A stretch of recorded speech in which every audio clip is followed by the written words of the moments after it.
unique company, unique definitely in a global context, definitely in Indian context, right? You won't see companies like ours.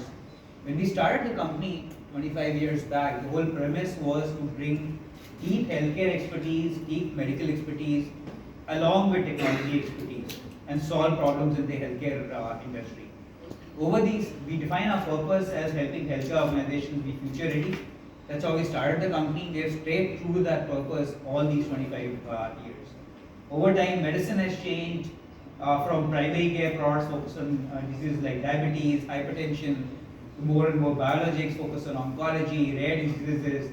Today, you have cell therapy, gene therapy on the science side of things. On the technology side, when we started working early days, I remember working on Palm pilots, wireless access protocol.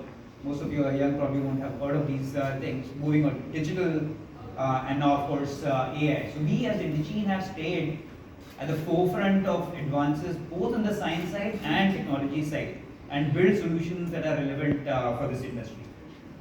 In the marketplace, we are known as a digital-first commercialization company, focused exclusively on the global life science industry. And the global life science industry over here, we mean pharmaceutical companies, medical device companies, and the biotech industry. Jay mentioned we work with all the top 20 global pharmaceutical companies. If you just and they constitute 69% of our overall revenues. We have 65 active customers, the remaining 45 are obviously mid-sized pharmaceutical companies, devices companies, biotech companies. We have almost 5,200 people, 518 to be more precise, out of which 20% come from a medical background. These are medical doctors, PhDs, pharmacologists working hand in hand with data scientists, data engineers, analytics folks, software engineers. On the other hand, you have people who are brand strategists, multimedia experts, omni-channel orchestrators. So a very different set of roles coming together across geographies, right? We have 17 offices across the world with a very significant presence, of course, in India, but in North America through our multiple offices in the United States, and in multiple countries in Europe. It's an important market for us as well. We have offices in Tokyo, in Shanghai, and we serve the LATAM market through our office in Mexico. One of the reasons we have these offices and very specialized people in these geographies is that most of our contracts are global in nature. We support the pharmaceutical industry across countries, right, in an enterprise way, and we need to have some of these specialized capabilities close to the markets as well. And you'll get a better sense of it as well move along in these slides. Now, I spoke about digital first commercialization. What does that mean? I'm going to spend some time talking about it because, as I said, this is a new concept. We are a very unique company in this space. Now, here's what happens in the innovation-driven, patented drug pharmaceutical industry.